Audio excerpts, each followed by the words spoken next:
yan. Ngayon lang wala pang shooting dito. Nakikita ko to sa Batang Quiapo eh. Tsaka sa ano, sa Black Rider. Oo. Oh, ayan no. Sabi ko, Sa building na yan. parang sa ano to parang sa Taytay to pag dumadaan ako nakikita ko to. Ano 'yan sa taas sila sa loob? Hanggang doon saan may mga kurtina yan dyan na parang ano yan, mga pang-horror. Doon sa ano, umakyat talaga sila doon. Bakit sila? Ngayon lang itong taon wala pang ano, hindi pa pinayagan na may shooting. Oo. Kasi sabi ko si ano yung sa Batang Quiapo yun no. Sila Coco Martin, no? Nagkaraang taon yun. Nakarang taon. Hindi nakita nyo rin dito. Dito sila. Oh. Pero itong taon wala pa. Pwede rin nagpa-picture din kayo noon. Hindi kami nag-ano doon. Nakikita nyo lang, no? Nakikita lang. Oh. So yun guys, dito nga pala yung shooting yung ano, Batang Quiapo. At saka yung Black Rider dito sa Taytay na yan. Yan, kung maalala nyo yun mga idol, oh. Yan. Ito yung mga, ano yan, mga... Ano tawag dito, kuya? Ano sir, Columbari?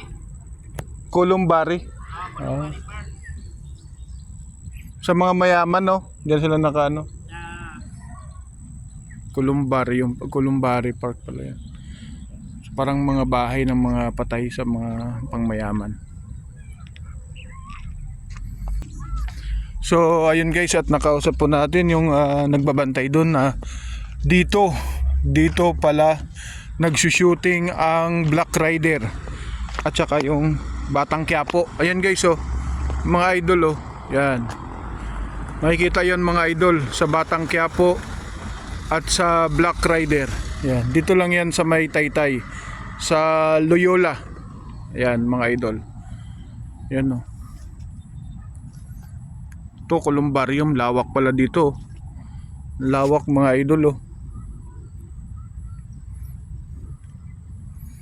Yan. Imagine yung mga bahay ng mga para na siyang bahay, oh. Aircon sa loob, may sopa. Yan yung bahay pala yan ng mga patay ang andyan sa loob. Mga inilibing.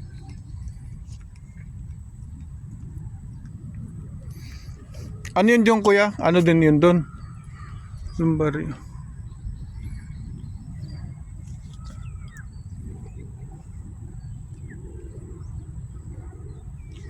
At meron pang eroplano ay mga idol, oh. Ano nawala?